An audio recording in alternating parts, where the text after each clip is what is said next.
etxengo atibitzean bombilak izan berda.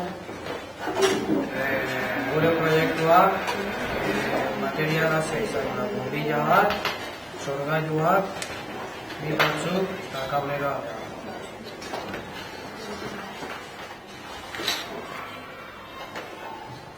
Eta nola funtzionatzen duen? Esplikatu pixkat?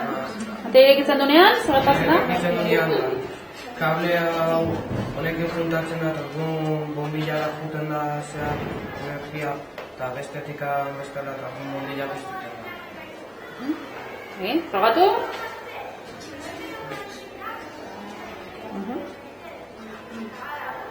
Vale. Eskartutakoa bete dute? Vale, mila esker.